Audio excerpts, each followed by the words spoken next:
por alguna situación recuerdan a la doña como un referente, no nada más de espectáculos, sino también de la vida social. Entonces estaba en pro de la emancipación, si se puede llamar así, de las mujeres, de los hombres, o del patriarcado, como le dicen ahora, andar batallando. Y una de sus frases fue: yo no vine a la vida a sufrir, yo no tengo tiempo para sufrir, yo quiero vivir la vida y gozarla. Ella ejercía un poder de influencia sobre muchos temas y sabía perfectamente pedir las cosas como pedirlas para que obviamente marcharan como debía de ser. Ella tenía, por ejemplo, también lo de las joyas. Entonces fue ícono y fue precursora en muchos temas, fíjate. Y las trajo con un equipo de seguridad para que las luciera ella y volvieran así lo dijo tal cual. Ahí está la dueña original de las joyas. Este podcast podría contener lenguaje ofensivo. Se recomienda discreción. Todas las personas que aquí aparecen fueron grabadas con su autorización. Cualquier opinión o información transmitida por el invitado es responsabilidad únicamente de él mismo y no de este canal. Hola, ¿qué tal? ¿Cómo están, amigos del podcast? Me da muchísimo gusto saludarlos en un nuevo episodio. Como ustedes recordarán, hace ya varios años, el señor Luis Martínez de Anda, heredero universal de la actriz María Félix, me concedió una extensa entrevista que dio mucho de qué hablar en la prensa nacional e internacional, así como en los medios de comunicación, y que ustedes me habían pedido una nueva entrevista con el heredero de María Félix. Y este día, aquí en el podcast, tengo de invitado al señor Luis Martínez de Anda, que por cuestiones de traslado no puede estar aquí en el estudio donde grabamos el podcast, pero lo tenemos en videollamada para platicar con todos ustedes y hacerle las preguntas que me habían dejado en la entrevista primera y pues sacar de dudas acerca de varias preguntas que se quedaron pendientes en esa entrevista. Luis, ¿cómo estás? Me da muchísimo gusto saludarte aquí en el podcast y muchas gracias por haber aceptado estar aquí en este episodio. Hola, muchas gracias. Buenas tardes, buenas noches.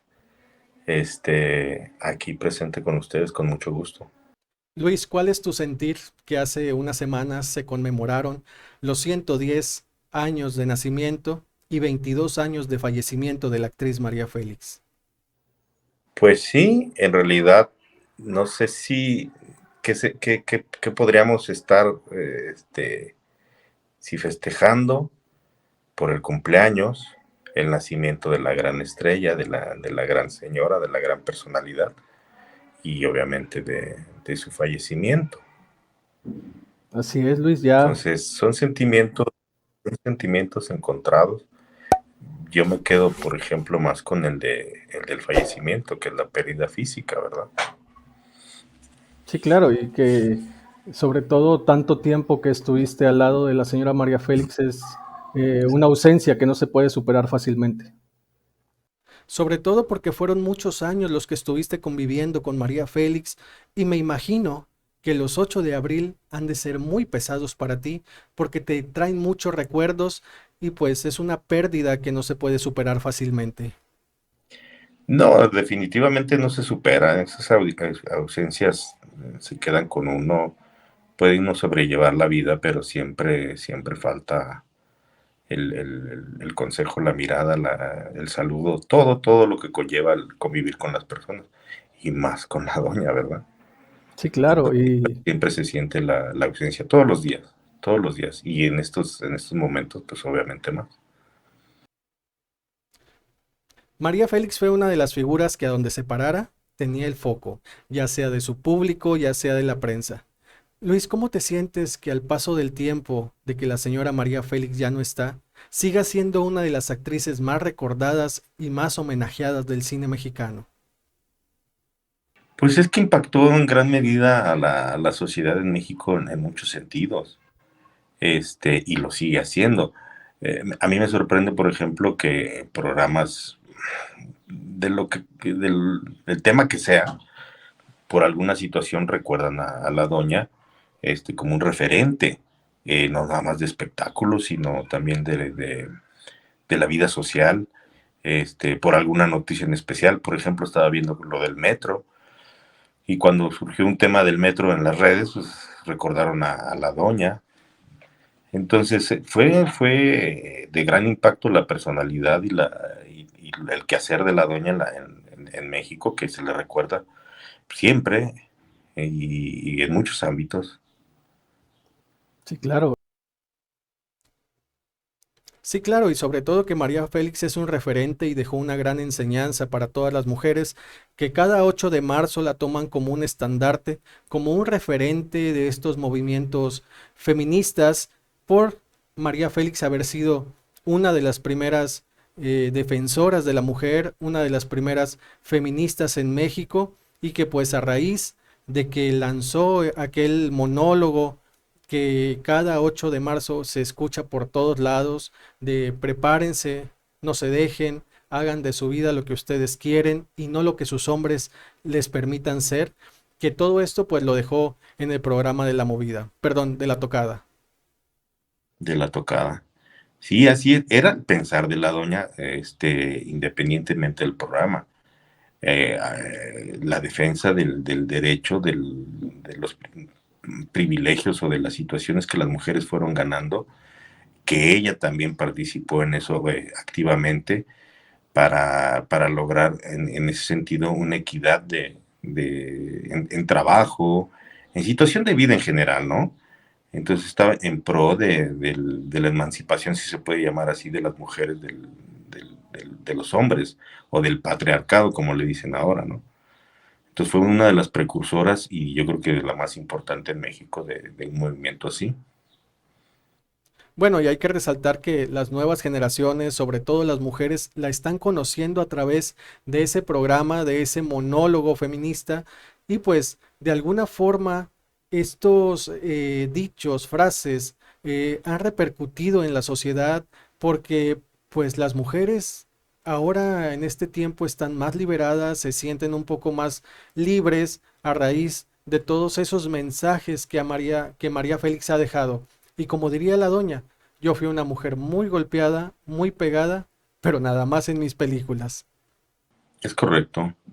Porque desde niña lo veía en su alrededor, en su familia, en su crecimiento y la enseñanza de su madre de evidentemente no dejarse de los hombres. Se lo aprendió muy bien y lo aplicó en todos los ámbitos. Claro, hay situaciones a las que no escapa, ella misma lo contaba en su vida, donde había hombres que querían, no sé si será la palabra, doblegarla o someterla, y obviamente ella no lo permitió. Sí, Ella, también. ella, como digo, siempre fue de un carácter fuerte, obviamente con la madurez y los años sabía perfectamente qué quería y cómo lo quería y no tenía por qué estar batallando. Y una de sus frases fue, yo no vine a la vida a sufrir, yo no tengo tiempo para sufrir, yo quiero vivir la vida y gozarlo. Entonces no tenía por qué estar soportando a situaciones de violencia o lo que fuera en las parejas, ¿no? En la vida cotidiana de cualquier manera. Luis, ¿crees que también este carácter, este empoderamiento que María Félix forjó durante toda su vida, también haya sido consecuencia de la ruda disciplina que vivió en su casa con sus padres? Tiene que ver, claro. Aprendes de tu entorno desde infancia, aprendes a desarrollarte conforme a lo que ves en casa. Pero entonces tienes que tener una disciplina, porque ella era muy disciplinada, claro. Este, y aprovechaba las cosas que se le presentaban, como las oportunidades que siempre tuvo, y las sabía explotar muy bien. Entonces, parte de la inteligencia de ella misma, de la instrucción obviamente del hogar, de lo que vivió de niña y de su personalidad que se fue formando ella misma. ¿En algún momento María Félix te llegó a comentar que ella quería regresar a visitar Álamo, Sonora? No, en realidad no, no tenía una intención de ir como tal. Ella hizo su lugar de vida en Hegel, en Polanco, y de ahí no quería ningún otro lugar. Pero ella vivió en muchos lados, ella vivió en Guadalajara también parte de la infancia y de la Sí. adolescencia, obviamente en Ciudad de México, pero ya más grande también vivió en diferentes ciudades en el mundo. Entonces, definitivamente donde quería estar siempre era en su casa, en Hegel, definitivamente. Y bueno, pues hay que recordar cómo ella se autodefinía. Yo soy una mexicana del mundo. Exactamente. Entonces vivió en diversas ciudades y bastantes temporadas y tiempos en cada una, pero donde, y obviamente admiraba las ciudades, le gustaban, las disfrutaba, las vivía, tenía amistades alrededor del mundo, pero definitivamente, pues México como tal era su lugar. Bueno, y hay que recordar que María Félix también tuvo mucha influencia en la Ciudad de México. Si algo no le parecía, María Félix alzaba la voz. Por ejemplo, lo de los vitrales de la catedral, la Diana Cazadora, la limpieza del Zócalo, la limpieza de su centro histórico que tanto le gustaba. Ha influido mucho María Félix en la sociedad, pero también ha alzado la voz en el gobierno. Y lo mejor de todo, Luis, es que le hacían caso. Pues tú lo ves ahora que les llaman influencers, ¿no? Sí, Pero definitivamente ella ejercía una influencia así como tal. Aparte le encantaba el español. Ella ejercía un poder de influencia sobre muchos temas y sabía perfectamente pedir las cosas como pedirlas para que obviamente marcharan como debía de ser. Ella tenía una idea de obviamente de ciudades alrededor del mundo en cuanto al orden, limpieza o mantenimiento del mobiliario de las ciudades. Entonces lo manifestaba. El poder de ella era poder decirlo y que alguien la escuchara y se trabajara en mejorar o en hacer las cosas. Y ahorita que tú mencionabas lo del metro de la Ciudad de México, quiero decirte que cada aniversario de la doña se hace una referencia acerca de María Félix como la dueña del metro de la Ciudad de México. Y pues bueno, sabemos que su esposo, Alex Berger, también tuvo mucha intervención para que este proyecto se desarrollara. Y pues de alguna forma, ¿crees tú que al tener el metro de la Ciudad de México, María Félix, al regalárselo a sus mexicanos, tuviera una visión más cosmopolita de esta ciudad? Sí, por supuesto. Junto con su marido Alex Berrier, que también era un visionario, un empresario muy importante, definitivamente, como ya había ese sistema de transporte en otras ciudades, te repito, lo que ellos vivían y veían en otras ciudades lo querían repetir en México también. Entonces la doña le dio mucho gusto que un sistema así tan eficiente de transportación para la gente estuviera en la Ciudad de México, claro. sí, Entonces porque ayudó mucho para gestionar.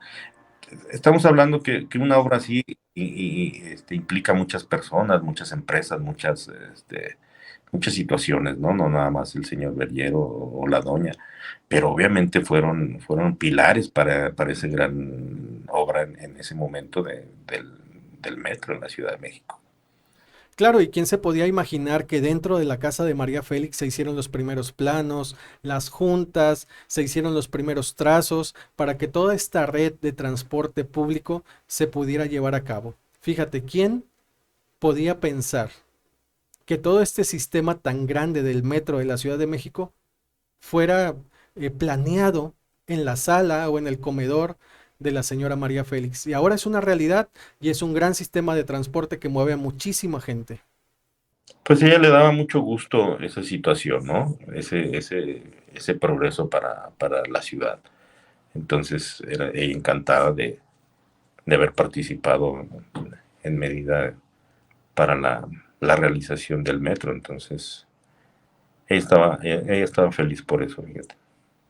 Claro, y sobre todo con todo este auge que ha venido teniendo día con día las redes sociales, a María Félix la ven como un icono feminista, como la reina de la moda, como la reina de los hipódromos, pero de alguna forma creo yo que también las nuevas generaciones que la están conociendo han quedado prendados de la diva, han quedado prendados de sus películas, de sus fotografías.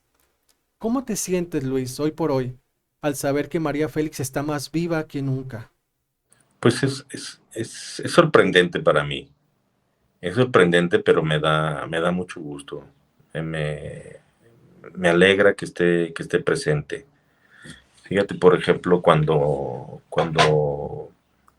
llegábamos a salir en el coche en la noche en Ciudad de México, a pesar de poder estar oscuro en la ciudad o dentro del coche, difícilmente reconoces a las personas quienes van en un automóvil. Y sin embargo le sucedía a ella. La reconocían gente de todas las edades, desde personas mayores, jóvenes, incluso niños. Les llamaba mucho la atención. Entonces yo creo que la gran personalidad de la doña pues ayuda mucho a que nuevas generaciones estén interesados. Claro, gente como tú haciendo difusión de su obra y vida, pues claro, por supuesto que llama más la atención, ¿verdad? Interés de saber quién fue, qué hizo y toda la valía para el cine nacional y en general para la sociedad. Por ejemplo, también lo de las joyas. Entonces fue ícono y fue precursora en muchos temas, fíjate. Luis, existe una leyenda donde se dice que María Félix llegó a la casa Cartier con un cocodrilo bebé y le pidió que por favor le hicieran una réplica exacta del saurio porque pues ella quería una pieza idéntica al animal y solamente utilizando piedras y metales preciosos y recalcó, rápido porque crece. Pues en realidad es que así fue. Ella, ella era sorprendente en todos los sentidos, y obviamente nunca dijo lo inventé ni nada, por Sí. supuesto que no, porque que sí sucedió. Qué más ejemplo para un joyero con la calidad de los de Cartier, que quiero esto y aquí te traigo el ejemplo, reprodúcelo? Entonces, obviamente para ellos fue también una sorpresa, pero dije, pues lo vamos a hacer, lo hicieron, y hicieron una obra de arte. Luis, ¿por qué crees que María Félix haya sido esta gran influencia en las casas joyeras, que ella pedía que le hicieran una pieza a su gusto, a su forma, y los joyeros accedían a realizarle todas estas joyas tan extravagantes a la diva del cine mexicano? Pues fue Hola. inspiración ella para pintores, para músicos, para los joyeros. Entonces volvemos como que en el tema principal es la influencia que ella ejercía en muchos ámbitos, las joyas que le gustaban, obviamente, y mandó a hacer en ese momento unas genialidades, porque en realidad hoy por hoy es un arte objeto las joyas, que ya pertenecen entiendo, a la Cartier, y hacen una difusión de esos objetos que ya son arte, y que ella fue la que en realidad fue, sí, no que la inventó, pero dijo, quiero esto y que se haga. Entonces, son impresionantes y si las ves de cerca, esas joyas son impresionantes por el detalle que tienen, por la belleza que tienen.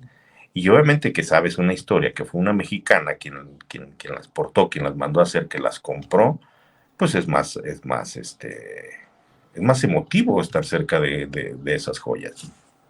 Me comentabas en la pasada entrevista que las joyas de María Félix ella misma las vendió a Cartier muchos años antes de su muerte y que para un documental que a ella le realizaron tuvieron que extraer las joyas de una caja fuerte en Suiza y las trasladaron hasta México para que ella las pudiera tener y se las pudiera poner en ese documental. Es correcto, viajó en aquel entonces Eric Nussmann, creo que era el presidente de la fundación que maneja las joyas de Cartier, y las trajo con un equipo de seguridad para que las luciera ella y volvieran así lo dijo tal cual. Ahí está la dueña original de las joyas. Cuando las tomó, se las puso y las estaban grabando, entonces se ve una naturalidad con las que maneja esas joyas que eran impresionantes. Entonces las ves ahora alrededor del mundo en una exposición de parte del Cartier, pues es mucho orgullo. Luis, últimamente hay un enojo muy fuerte con los fans de María Félix porque ven a otras luminarias, a otras actrices posar con las joyas que pertenecieron a la doña, que pues cabe resaltar que muchas de ellas las vendió antes de fallecer, pero este enojo de los fans al ver que las joyas que pertenecieron a su ídolo, en este caso María Félix, las porta otra actriz. ¿Qué reacción te da a ti saber que, pues, de alguna forma los fans se ponen celosos con las joyas de la doña? Pues yo creo que estamos hoy por hoy en un mundo en que expresamos si no nos gusta o que no queremos y defendemos nuestras posturas, pero yo creo que no debemos de tomarlo tan a pecho en ese sentido. Las joyas están, ella las tuvo, las creó, ayudó a que se hicieran realidad y las portó muy bien, obviamente. Pero pues el movimiento natural que ella misma hizo, porque ella las vendió, y fueron para terminar en la fundación con Cartier, entonces pues no es natural que sigan exhibiendo y es natural que una personalidad más las pueda lucir. Nunca va a faltar el comparativo a quién se le veía mejor y obviamente va a haber quien defienda a la doña, yo pienso que sí, ¿verdad? Este, pero pues debemos de dejar que siga el curso de las cosas en ese sentido. Este, no tiene nada de malo que la luzca alguna otra personalidad. Luis, a raíz de la entrevista que me otorgaste hace varios años, y este pasado 8 de abril, me contactaron de un medio argentino, un periódico para ser más exacto. Me preguntaban acerca de mi trabajo, acerca de Luis Martínez de Anda, acerca de la doña, acerca de muchísimas cosas en las cuales yo declaré. Pero lo que me causó mucha impresión cuando ya me mandaron el material para yo verlo, el encabezado era: María Félix pide que se aviente una bomba en su casa. Y más abajo venía: María Félix también pidió que no se abriera su casa en 2000 años. ¿Cómo reaccionas tú ante esta declaración del medio argentino que tomó ese fragmento que tú declaraste en la entrevista pasada? Pues, ¿cómo tomar algo así? Es un hecho que la doña me lo expresó y así se los comparto. Si el diario le quiere dar una magnitud en otro sentido, lo que ella quería decir era que ella era por eso el primer tema que estábamos tocando, de dónde ella y si quería regresar a Álamo. Yo te comentaba que ella estaba completamente feliz en su casa. Es que, hablándolo así tal cual, y así me lo decía, yo sé que me voy a morir, espero que sea dentro de 100 años, pero sé que me va a morir, y que sea en mi casa, y ojalá como los egipcios, que yo pueda estar en mi casa y después de 100 años o 1000 años, se pudiese abrir. O el otro comentario en ese mismo sentido, en otra plática, lo de una bomba para que nadie estuviera en su casa. Entonces, la magnitud que le pudiesen dar los diarios ahora, pues digo, ya no dependerá de nosotros, pero eran los comentarios que tenía la doña en ese sentido, de cómo sentía ella estar en su casa. Luis, fíjate que hay una situación que se ha venido dando últimamente, bueno, años atrás, en la cual los medios de comunicación, la prensa digital, ha venido desvirtuando mucho las historias de la doña, las anécdotas.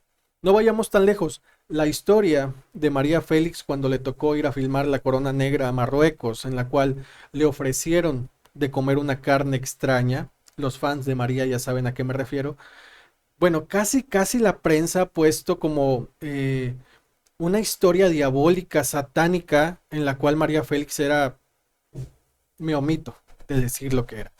Pero, ¿crees tú que de alguna forma todas estas historias inventadas, tergiversadas, también ayuden a aumentar el mito y la leyenda que fue María Félix? Claro, también sirven para magnificar más la historia. Es una historia que si te pones a investigar, evidentemente llegas a una certeza, a una verdad. Y yo creo que eso llama la atención para la gente. Si magnifican las cosas, habrá quien tenga la curiosidad de investigar más, de acudir a sitios como el tuyo, o libros, o revistas. Entonces, eso es interesante. Eso es interesante para que la gente aporte, para que la gente siga interesada y busque, claro. A finales del año pasado, Luis, lo puedes recordar, estuvimos juntos en una reunión de trabajo en la Ciudad de México y después nos trasladamos al Panteón Francés, donde reposan los restos de la señora María Félix, y que ahí mismo alguien te tomó una fotografía en la cual pues tú estás distraído y me la hicieron llegar y yo pedí autorización para poder subir esa fotografía a las redes sociales de María Félix Oficial. Mucha gente se quedó asombrada de ver al heredero afuera de la tumba de María Félix, pero como yo les explicaba, el heredero visita a María Félix, pero no lo hace los 8 de abril, porque no busca esa publicidad. El heredero no sube fotografías afuera de la tumba porque no busca esa publicidad. Pero de alguna forma eh, la gente pensaba que no visitabas la tumba. Pues es que en realidad la importancia de todo es ella, lo que yo pueda hacer para preservar su imagen y, y ayudar en este tipo de sitios. Pero lo demás es, si yo voy, claro que voy, por supuesto, a mí me interesa, es una persona que siempre admiré, que he querido, que me pesa haberla perdido, entonces, ¿cómo no voy a ir? Pero pues yo no busco la foto y aquí estoy, ni mucho menos, es una cuestión muy mía, muy privada, y lo demás pues es que, no sé, las historias que se pudiesen generar respecto a que no voy o no, pues, es lo de menos. Lo importante es el preservar el movimiento y todo lo que generó la doña y todo lo que tiene su legado como actriz, como, como influyente, como ícono de moda, como muchas cosas, ¿no? Bueno, y sobre todo que los grandes diseñadores últimamente han hecho colecciones basados en la ropa que alguna vez portó María Félix, se hacen homenajes, la siguen teniendo vigente y que pues va a pasar muchísimo tiempo en que María Félix deje de estar vigente como el ícono que es.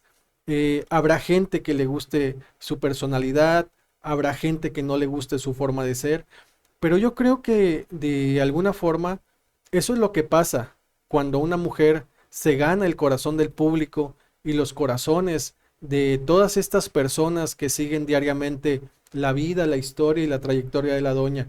Pero yo creo te pudiera decir, Luis, que sin temor a equivocarme, en México no hay ninguna persona que no sepa quién fue María Félix. Definitivamente, definitivamente es conocida por todos y seguirá siendo así. Y vendrán nuevas generaciones que también lo hagan. Entonces, volvemos al punto de partida en cuanto a que si hay movimientos que se inspiren o que llámense feministas o diseñadores, van a tener un referente, van a investigar y van a llegar al punto de partida de lo que la doña hizo. Claro que hay más personalidades, por supuesto, pero pues es un punto importante y debe de tocarse siempre lo que la doña inspiró o ayudó a crear. Entonces, siempre será recordada. Como dices, habrá gente que no le guste y habrá muchísima gente que sí. Luis, quisiera que le platicaras a todo el público que nos está viendo, que nos está escuchando a través de este canal, ¿cómo era María Félix en la intimidad de su hogar? Porque yo recuerdo en la entrevista pasada que me decías que de alguna forma María Félix veía una cámara y se transformaba en la doña. Dejaba el papel de María de los Ángeles para tomar el papel de la doña. Y sobre todo con la prensa, que pues en mucho tiempo la prensa atacó mucho a la doña.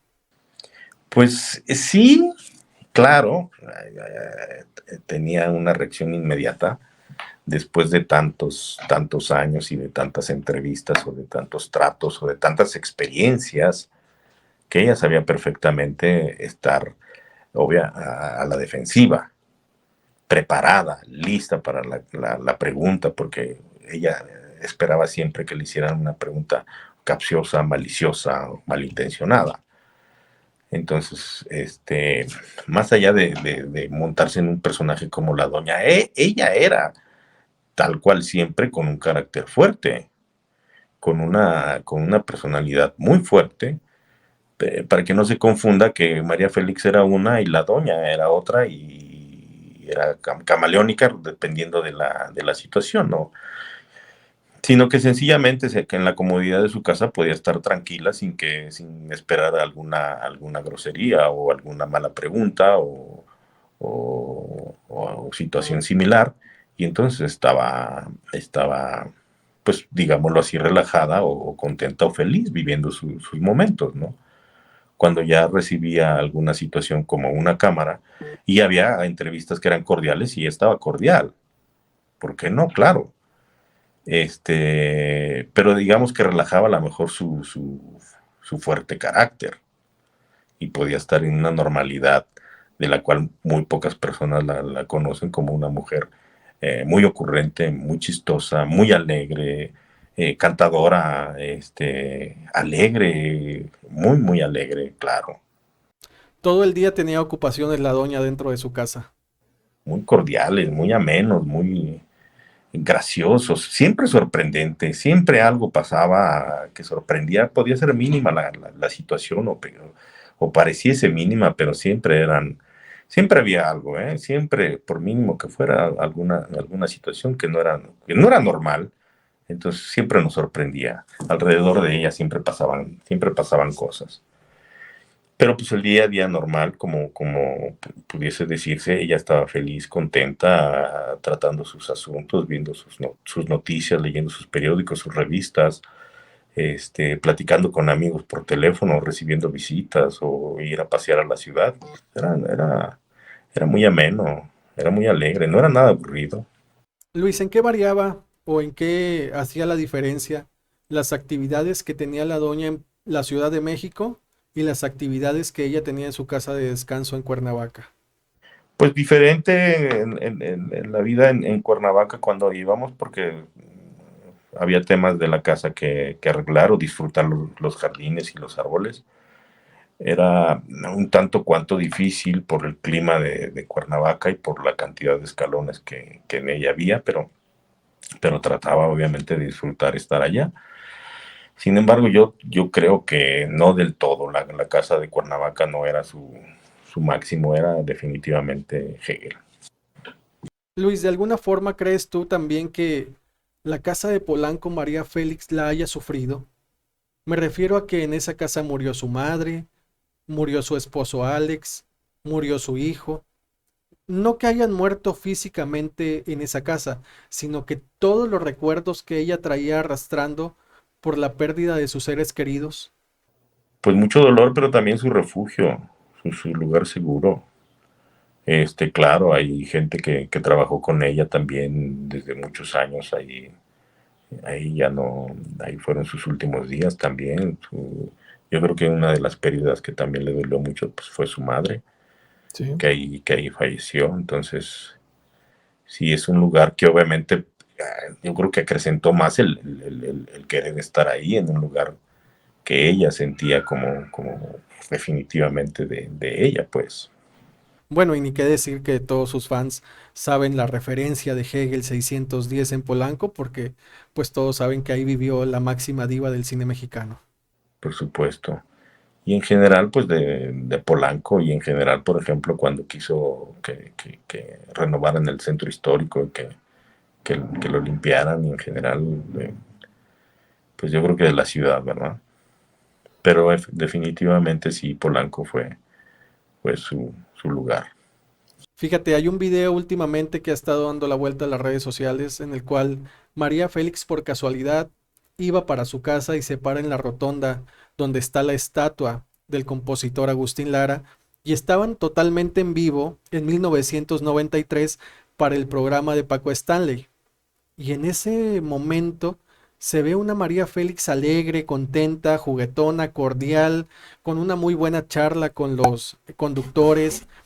Pidió que le llevaran los discos de Agustín Lara, pero era una María Félix totalmente diferente a como se podría conocer con ese carácter duro. Mucha gente comentaba, pero ¿qué le pasó a María Félix? Si nosotros la conocemos de otra forma, más ruda, más fuerte en su carácter, pero esta vez creo que se mostró muy sencilla y su forma de ser era totalmente diferente a lo que nosotros, pues de alguna forma estamos acostumbrados a conocer de la doña. Es que volvemos al punto donde sentía cordialidad, ella era muy cordial, donde sentía ataques, definitivamente se defendía. Entonces no había sorpresa. Bueno, en realidad para quienes conocíamos, todo el tiempo era cordial, amable, respetuosa, sabía de la gente que trabajaba y eso lo admiraba, entonces no ninguneaba a nadie, ¿verdad? Entonces, pues esa era la parte también de su personalidad, que reitero, el hecho que tuviera carácter fuerte no es que todo el tiempo estuviera gritando y imponiéndose y ordenando, sino que su misma personalidad sabía cómo, cuándo y dónde que quería las cosas y las pedía porque las quería, como las quería y cuando las quería. Hay un video en este canal en el cual nos compartes una anécdota que se llama La comida preferida de María Félix, en el cual mucha gente también quedó asombrada con el gusto culinario de la doña. Chiles rellenos. ¿Dónde se iba a pensar que tal vez a la doña no le gustaba ese tipo de comida? Y se preparaba ahí en la casa de Polanco. Eh, Ese video también ayudó mucho a despejar todas esas dudas de qué comía María Félix, qué era lo que le gustaba degustar, la dieta que llevaba, pero la gente, el público, me ha dejado comentarios en los cuales no esperaban que a María Félix le gustaran ese tipo de comidas, pero más allá de todo este disfrute al paladar que tenía la doña, también nos dio un poquito más de conocimiento acerca de todas estas anécdotas que nos vas a seguir compartiendo aquí en este canal.